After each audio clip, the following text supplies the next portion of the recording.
What's up guys, this is Void of Dust Gaming, your channel for fresh Arena of Valor content. I have lately shown you how my supporters do rank in a tier list, and I had a discussion about Arduin under one of my videos about his passive and all sorts of stuff. And I was wondering, how good is Arduin at the moment in the current meta? I haven't played him in quite a while and you haven't seen a video in months, and because Arduin is the most played or the most favorite hero of mine, not the most played, but he's just my favorite hero in the game. I really enjoy his kit. I decided to do a video with one of my mates that I do play a lot with, so we started off in a duo queue. And I just want to show you today's game because it was really nice. Arduin was again really good, and while I'm doing some redeeming stuff here because I've got plenty of magical stuff, I want to share this video with you and talk about the build which we are going to do right now. So nothing has changed. I wanted to see if Arduin is still good with the build that I have played, I guess, since Arduin was released.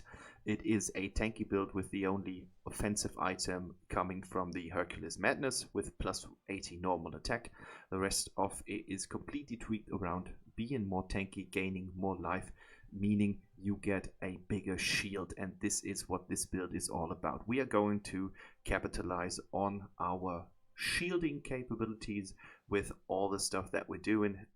Again, we're using a tank Arcana layout here with max HP going up by nearly 800 points. That comes from 10 times Indomitable, 10 times Benevolence, and 10 times Skewer, just to get some little armor piece and be a little bit more damage output wise, because as you can see in my enchantment section, we are again focusing on utility and tankiness. This is a tank, like we are building a true tank who is able to fight 2 or 3 enemies at the same time. This is the overall goal, and we do that with the tower blessing, so we are better under towers. It doesn't matter if it's the enemy or your tower, you will get always that tower blessing. We're using regrowth to improve our shield effects even further, so this is very important for us.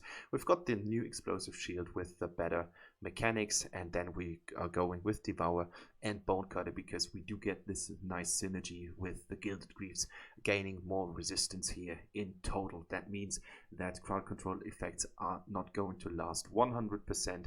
That amount in terms of stun duration, slow duration, whatever, is reduced by a certain amount of percentage points coming from the item and this enchantment.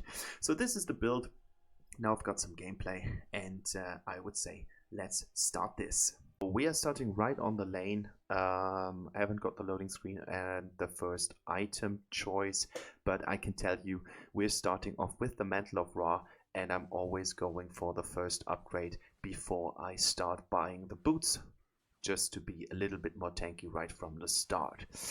So we're going to fight against a Ryoma here.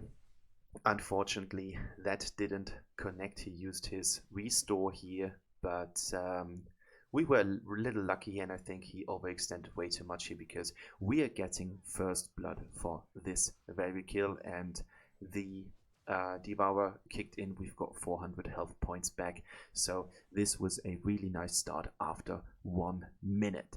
I need to say something right from the start because it's going to be important. We are going to fight a Ryoma in this video who has been playing Ryoma only 3 times so far. It's going to be a little discussion or highlighted by one of the enemies who says, well, our jungler and Ryoma, report them, they are both really bad, or something like this. At least he's complaining about the 2 guys here in the video, and Ryoma is basically saying like, look, I'm completely new on this champion, I don't know how this works, and I just looked it up in order to kind of like get it straight if that is the fact or if that isn't the fact, and he's completely honest here.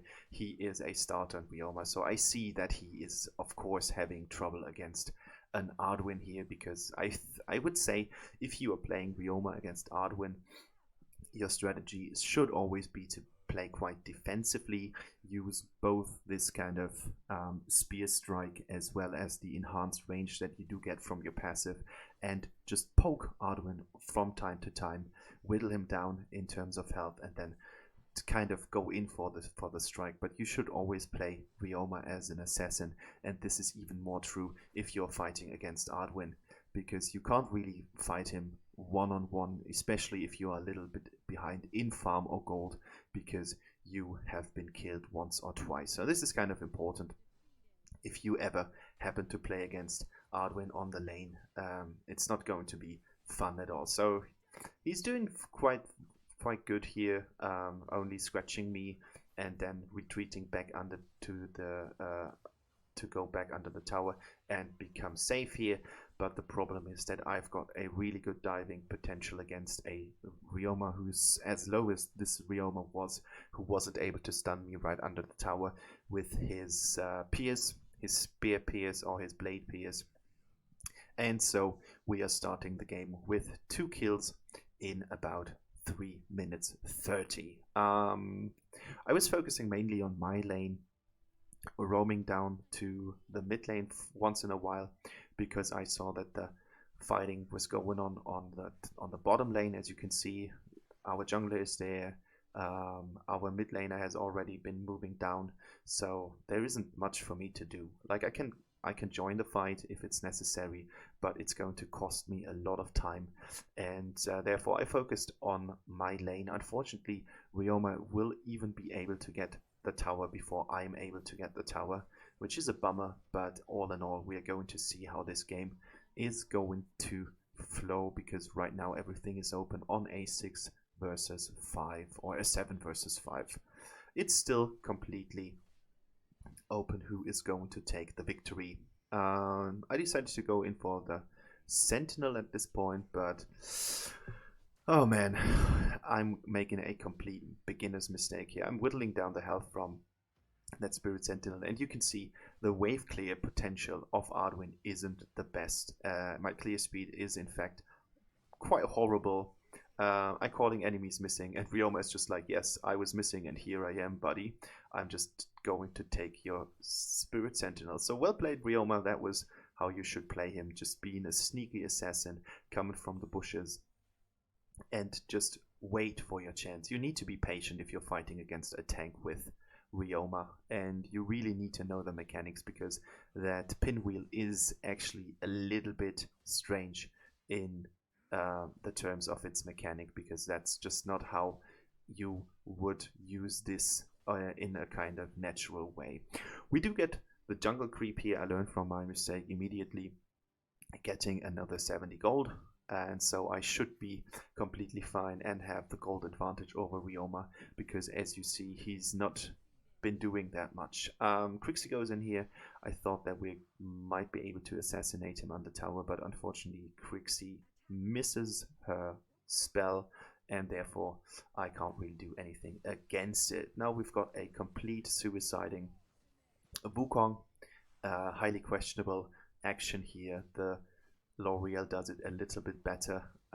She's been able to get Crixie here, but of course now I was greedy. Now I really wanted her, and with the proc of my shield I'm able to eat 2 tower shots here, and now I need to fight a full health Ryoma, and you can see just how good it works with the explosive shield, with all the stuff that I do have. I still think even if Lindis wouldn't have helped me here, I would have been able to get that Ryoma, because I am just so fed right now. 5 kills already in about 6 minutes, so the game is going really well for me.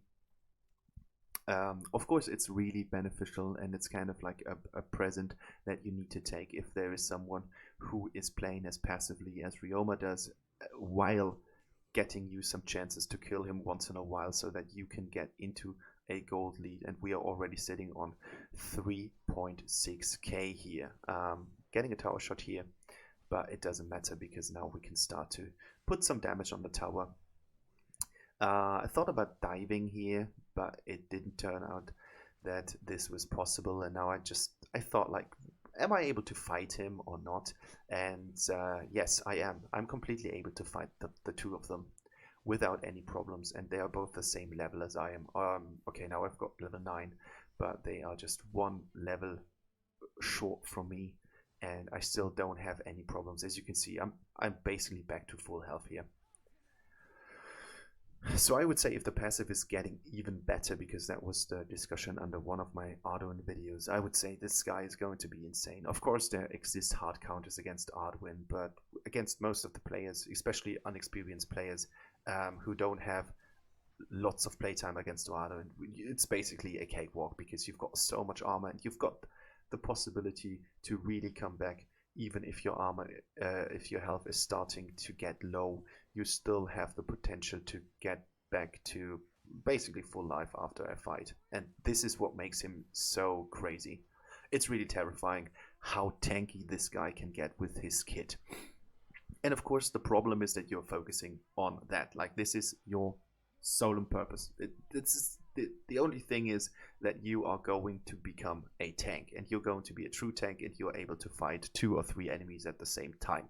Of course, you do need backup from your team, because if your team isn't there to deliver the damage, it might sometimes not be enough. But the time that you buy your team with being so tanky is super helpful, especially with these heroes. So it's kind of like a thing that the enemy really needs a lot of resources. They really need to commit their damage to you in order to get you, because otherwise it's not possible to get this hero and tear him down. So now Ryoma has decided to go back, and I really wanted that tower because he has gotten my tower before I was able to tear his tower down. So I was like, well, dude, this is not going to happen. And now is my favorite scene within the battle. I'm fighting against 3 heroes, and my health decreases. Now my health is getting back up. We do get a kill here for the team. We do get another kill.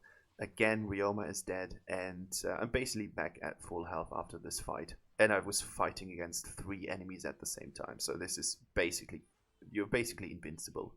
Of course, you shouldn't stress it that much. So you're not invincible at this point, but it kind of feels like that way, because you are just going to be so long-lasting in fights because of all those items. And now we didn't even buy Frost Cape. Like, the only item that we had so far was the first 2.